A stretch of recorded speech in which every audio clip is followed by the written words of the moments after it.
Dalam hidup pasti kita seringkali mengalami yang namanya kegagalan. Dan kalau misalnya kegagalan itu kita dapat di kampus atau di tempat kerja, itu kadang-kadang bisa sangat-sangat menjatuhkan mental kita. Padahal yang namanya hidup itu pasti kita tidak terlepas dari yang namanya kegagalan. Bahkan dari bayi pun kita sebenarnya sudah sering mengalami kegagalan. Dari yang kita merangkak, lalu kita terjatuh, mau belajar berdiri juga jatuh lagi. Jadi sebenarnya kegagalan itu adalah hal yang biasa di hidup ini. Nah, sekarang saya akan memberikan tips bagaimana membuat kesalahan tersebut menjadi kesempatan untuk kita dan menjadi pembelajaran dibandingkan kita berlarut-larut dan akhirnya kita stuck di tempat. Yang pertama, kita harus tahu di mana letak kesalahan kita. Dan kalau kita menerima kritik, ya kita harus bisa menerimanya dengan benar-benar, bukan menyalahkan tim atau menyalahkan keadaan. Itu adalah salah satu cara yang paling efektif untuk kita bisa grow dari kesalahan kita tersebut. Karena kalau kita salahnya kita nggak tahu, gimana kita bisa belajar dari situ. Kedua, you have to understand that it's okay not to be okay.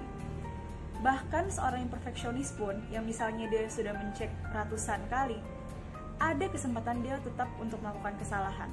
Bahkan Thomas Alva Edison pun dan juga penemu KFC juga berkali-kali melakukan kesalahan. So, it's okay untuk melakukan kesalahan. Berikutnya adalah jangan terlalu mempedulikan komentar-komentar orang lain. Misal, kalian udah melakukan yang terbaik atau melakukan sesuatu, lalu kalian merasa, aduh nanti diomongin begini sama teman, nanti diomongin begini sama atasan. Percayalah bahwasanya apapun yang kita lakukan, pasti akan ada komentar-komentar, baik itu positif atau negatif.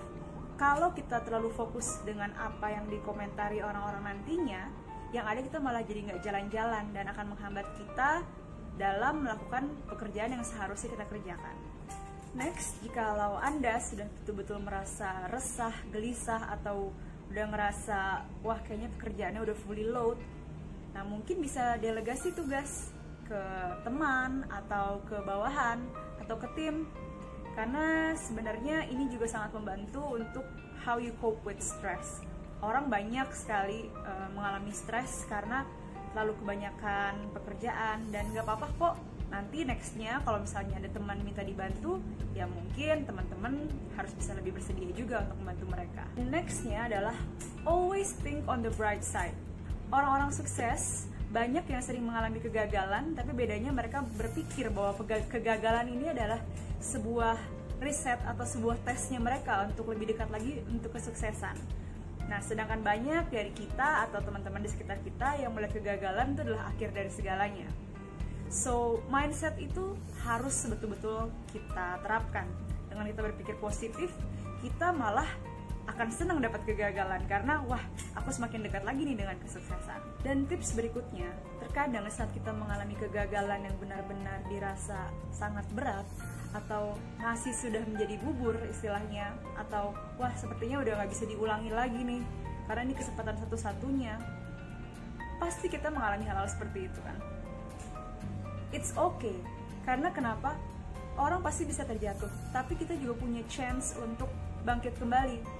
Nah mungkin di yang kita tempat terlambat itu kita udah gak dapat kesempatan lagi, tapi kita bisa buat opportunity baru, mungkin di bidang lain atau di pekerjaan lain yang mungkin lebih baik dari yang sebelumnya kita gagal. Jadi sebenarnya intinya, cara kita menghadapi kegagalan itu adalah kunci keberhasilan kita. Dengan kita bisa berdamai dengan diri kita, menerima kegagalan dengan baik, lebih bisa paham akan kesalahan-kesalahan kita, itulah yang akan mendewasakan kita dan menjadikan kita pribadi yang lebih sukses ke depannya.